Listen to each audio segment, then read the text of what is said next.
ఇక్కడ ఉన్నంత సేపు గురునామ స్మరణలోనే ఉండాలి. భక్తి, నమ్మకం, విశ్వాసంతో ఉండాలి. వందే రామదూతం.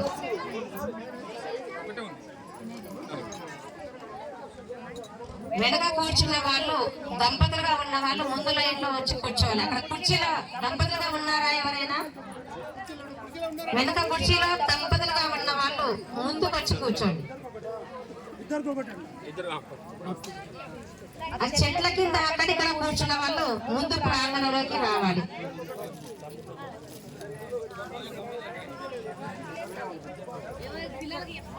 స్వామివారి ప్రాంగణంలోకి రావాలయ్యా.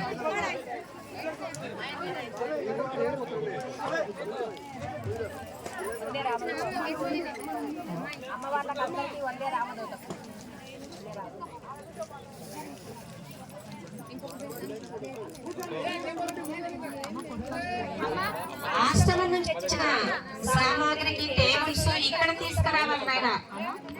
మైక్ దగ్గర మైక్ దగ్గర సౌండ్ వస్తుంది, తీసుకోండి, ఇబ్బంది అవుతుంది. ఎవరైనా మీ బట్టలు రాకుంటే పిలిపించుకొని ఈ పూజలో పాల్గొనాలని కోరుకుంటున్నాము.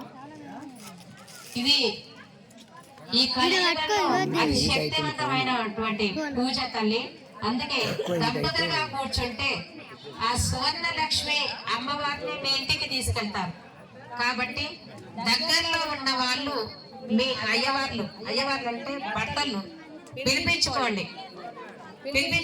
ఈ పూజలో కూర్చొని కంకణం కట్టుకుంటే చాలా మంచిది. ఈ అవకాశం ఎవ్వరు కూడా వదులుకోవద్దు. ఇది ఎంతో సువర్ణ అవకాశం. ఇక్కడ పూజ జరగడం మీరు దంపతులు